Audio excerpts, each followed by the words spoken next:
Ija takkitii tanaan dhabe jee ija takkitii tanaan namni waanaan ja'a jee ituu kan deebu maaliif jennaan takkitii tanarraa fuudhe malee fayyaan kan rabbiin naa kan biraa santi irra hedduu takkitii tanarraan beesi miila naaf kenne harka naaf kenne sammuu naaf kenne uzuun waanuma rabbii naa godhe kanaaf hisaabe takkitii tanaaf rabbiin komanda maal jennaan tanallee narraa fuudhuu danda'a si galee kanaafan akka nama tokkotti akkuma feesitti xiqqisoo siifitti nagamu gammadeen jiraata.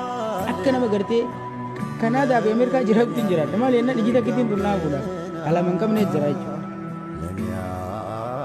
Ansi qalama qabu san hin laatu ni galee kan ija lama hin qabne san gartee kan bikka taa'u kan dalaganne san laalee kan dalagatuu hin dandeenye kan rakkoo keessa jiru san ilaalee alhamdulillah jee gammachuun jira malee gammachuun jiraadha malee isa gartee ija lama qabu isa fayyaa guutuu qabu san laalee hin sheenamu.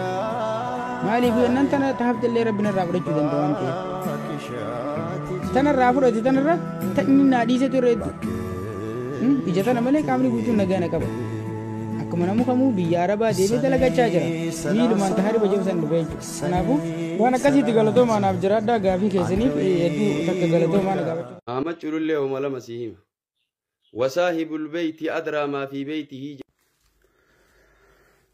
وعليكم السلام ورحمة الله وبركاته. شيخ كينا شيخ روبي جدوني سنسينو كي يبدي فما غافي ويا كاليسا أني إرجع دبر سوال كبتة شيروبين دبي إني دبي سرقي فتاني جستان سكالي ساقوتو يجودا جل كبرت وانت شيروبين أساجر وقوتون تكوكور نتوان شيء تجكونا سو مرايوني بين شيروبين أتيدوغارا بيتي تكوكورا قدا كيسا جرتا diina rabbii dhiiftee biizinasa jalqabde natti fakkaata akka hubannoo kiyyaatitti jalqaba irratti ogguu kana siin jedhu namni bakkee ulamaa'aatitti akka hin argamne si dhoorge tokko illee hin jiru tokko kana lammaffaa anatu beekaadha ebalurra anatu ebaluun caala jechi jedhu kuni tokkoffaa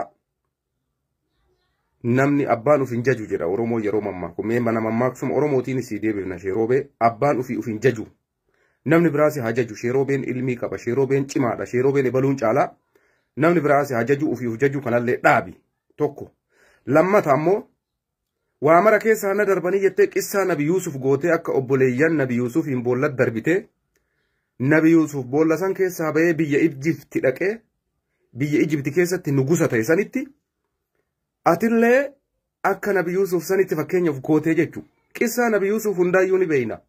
Filmiidhaanis laallee turre quraanaanis nutti himamee ture garuu qabatamatti akkaataa itti nabi Yuusufiin obboleeyyan namni 11 boolla darbite ani si caalaa bareechee beeka jedhee yaadaayyuu sheeroobe qabatamatti jechuudha tokko kana dheedhii an sii deebisu dhageeffadhu na darbanii jette namni si darbe tokko illee hin jiru namni ummatatti kalaa'uu didee dhagaa ummata sheeroobeen kuni tuffiidhaaf magaalaa roobee keessatti sheeroobee jedhu yoo namni itti yoo garagalee nama laalu jaan nama tuffachuurraa namni sin agartan kun namni inni wajjiin dubbatu nama biyya alaa kana jiru biyya arabaa keessa haa jiraatu awurooppaa fi ameerikaa haa jiraatu nama irraa mallaqa barbaadu qofa wajjiin dubbata biyya keessatti osoo namni salaama itti jedheni salaama nama jalaan qabu shari'aa rabbii kam keessatti hadiisa rabbii kam keessatti baratte nama tuffachuu boonuu dubbataa jirtu afaan keetiin tokko kana lammaffaa irratti ammoo namni beekumsaan na caalu hin jiru jarri sun beekumsaan na caaluu miti ruubii kiyyan ta'anii jette ammoo jara namni na balleessuu barbaadu namni boollaan na darbe deebisee jara hundaa caaluuf deemaa jette hin dandeessu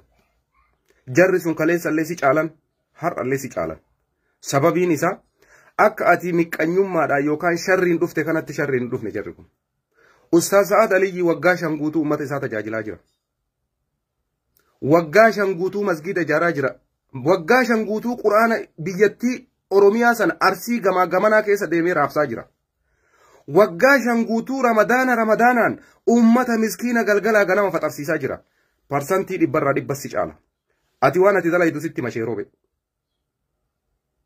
tokko farratti hojiin kee biizinasa hojjechaa jirta beeksisa hojjechaa jirta manni makiinaa kana manni matooraa kana mana maarree ta'e ulama akami ka beeksisa hojjetu obboleessoo nigditti jirta barati afaan gabaabaa yoo si ibse ati naggaadee jedhamta sadarkaa amma jettu kana namoota kana diqqeessuu miti naggaadee jedhamta sadarkaa biizinasaa keessa jirtaati biizinasa keessaa bahii imaana kee godhadhu hadiisa deebii bakka ummanni dhaabadhu da'waa godhi ijoollee wajjiin tiktok irra teettee biyya alaa kana nama takkaaf lama harkasii dha'u waanatti as ergaa maarree godhaa jetteeni ulamaa cabsuudhaaf deemta. Andeemu namoon qissaa Nabi Yuusufiin uf madaalta.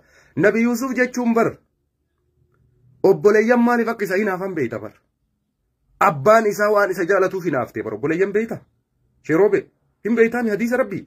Nabi Yuusufiin obboleeyyan hinaafanii boolla keessa kabuusaniif Nabi Yaaquub maaliif mucaa kana nu caala jaalataaf hinaamtee obboleeyyan darbitee bar. Si eenyu si hinaaf. Abbaan kee dhugama akkana si jaalata. Gosti kee dhugama akkana si jaalatti. Ardaan kee dhugama akka Nabi Yuusufiin Nabi Yaaquub jaalatu si jaalata. Tokkoffaa wayita waa dubbattu laalladhu dubbadhu. Ati sadarkaa kanatti wanni ati irra jirtu bizinasa. Sheeka beeksisa hojjetu ansi qofa arge. Sheeka mallaqa fudhatee bakka mara deemee beeksisa hojjetu si qofa arge. Sheeka magaalaa walakkatti namni tokko dhufee assalaamu alaikum jedhuun salaama nama jalaa hin qabne si arge.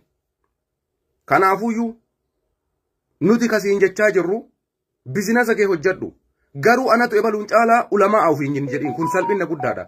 Shee Abdusalaamis ta'ee Shee Sa'ad Aliyyi ta'ee kama gaafa ati jaartii tee fuutu si wajjin dhaqanii kabajaa si godhanii niitii tee manatti si galchan sanii si bira dhaabbatanii jabummaa keetuu namni mul'ise jira. Namni mooralii sitti kennee hamilee si kennee akka ati mul'attee addunyaatti as baatu si godhee si bira dhaabbate gootota dachiin baalee qabdu Shee Abdusalaam da'waa Ustaaz Sa'ad Aliyyi karra ummata keenya miskiina bakka jirutti faxarsiisaa jiru gaafa dheebotu gaafa beela'u gargaaru kanatu jaartii tee manatti si gale si faayee si bareechee jechu. Ati har'a sammara irraanfattee ani Nabi Yuusufiin ta'e boolla na darbuu deeman jetta. Dogoggora guddaa keessa jirta. Dunyaan tun nama kafarsiifti Sheroobe. Ati birriin biyya alaa irraa sitti ergantuni waa baay'ee si godhaa jirti. Dhaabbadhu obboleessoo. Kaleessa gaafa ati rakkina keessa turtee xiqqaa guddaan si duulesan tumsa si goonee turre. Ittiin duulinaa badii maal qaba namni kun siin jennee durre. Akkaataa itti gama miidiyaatitti as baatellee shari'aa rabbii keessaa si baasa yoo seenaa kaleessaa sitti kaase. Waan kaleessa keessaa dhufte natti kaase yoo jette si miidha waan ta'eefi. Sadarkaa ati har'a jirtu kanaallee waan si ibsuu miti. Ani ebaluun caala jechuun tokkoffaa nooriidha hin jedhamu akkas. Kanaafi nuti kasirraa barbaadnu waan takkatti qofa si gaafanne. Nama hojjetutti gufuun ta'inii siin jechaa jiran. Nama hawaasa isaa tajaajilutti gufuun ta'inii siin jechaa jiran. Ebaluun caalaan beekumsa qaba. Ebaluun caalaan ulamaa san nu siin jechaa hin jirru ati kophaa keetitti waan barbaadde jechuu dandeessa. Garuu ani ulamaa jettee ati waan feete haasofte hawaasni bal'aa yoo beekamtii siin kennin ulamaa ta'uu hin dandeettu beekamtiis argachuu hin dandeessu. Kanaafuu ani ebaluun caalaa jechuun nooriidha. Tokko kana lammaffarratti namoota hawaasa tajaajilan kanatti gufuu ta'uudhaaf jarri kun hattoota. Shee Abdusalaam da'waa malee jedhe Shee Abdusalaam illee jettee jirta bar. Shee Abdusalaam da'waa bakka hattuun teettuun taa'u obboleessoo beektaa. Shee Abdusalaam da'waa bakka gadheen teettuun taa'u. Shee Abdusalaam da'waa safara hattuun dhaabatu. Warri inni jiru wajjin jiru sun waan hattuun ta'iniif ummata isaa tajaajiluuf achi jira. Ati garuu ka galgala ganama bakka barbaadde dhaabattee bizinasa hojjettu kararra dhaabattee bizinasa hojjettu. Kana keessatti of ilaalle garuu waan godhaa jirtu irraa dhaabbadhu dhiifama gaafadhu siin jenne. Walumaa galatti dubbiin jaarsummaan qabamuu bareechinee dhageenyee jira hin beeyna. Dubbii tana rabbi jaarsummaan haa fixu. Saniin gara kaanitti namni sitti inaafee akka Nabi Yuusuf si balleessuuf si qaqqabuuf dalagillee hin jiru. Ka bakka maratti maqaa kiyya haqanii maqaan kiyyan jiru nan affeeranii jettu kana situuyyuu namatti hin kaloofne obboleessoo. An nama kumaatama roobe keessaa si fiduu hin danda'a amma kanatti. Nama salaama si gaafatee ati salaama jalaa qabuu didde. Ka bakka si waamanitti hin arganne ati mallaqaan alatti waan takkan hojjettu Shee Roobee sitti maal. Beeksisa warri hojjattuuf mallaqa si kennanii beeksisa hojjetta. Bakka da'waa rabbiititti illee bakka masgiida gargaarsaatitti illee laazim birriin si kafalamee dhufuu qabda. Eega nama rabbii taate ati ofii keetiin beeytee dhufuu qabda jechuudha. Kanaafi waan ati haasoftu kana muluyyuu bareechinee beeyna. Kana caalaa yoo tarte akkaataa itti ati dhuftee miidiyaa kanatti as baatee sitti himna. Wanta ati keessaa itti tarte sadarkaa ati har'a ebaluun caala jettu kanaa miti taraa duriyyee koomedii karaa irraa si caala kabajaa ufitti godhaa jechuudha. Wanta ati dhuftee sadarkaa kana ittiin geette waan ati ittiin beekamte hundaan beeyna waan ta'eef dhaabbadhuuf laali nama kee diqqeessuuf hin deemin nama hojjetu duran dhaabatin gufuu ittiin ta'inidha ergaan keenya. Saniin gara kaanitti namni rakkina biraas irraa qabullee hin jiru. Si galte kanaaf amma immoo kijiba biraa waan hin taane kijibaa jirta afaan ramadaanaati.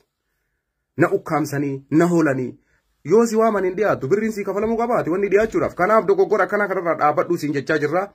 Yoo dhaabachuu baatte rakkoon qabu waan ati jette san dullee jechuu numa dandeenya.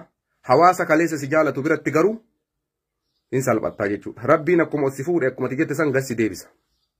Hawaasni kaleessa kabajaa si kenne kabajaa san sirraa mulqaa jechuudha. Isii tanan irraanfatin. Assalaamu alaikum warahmatullahi wabarakatuh.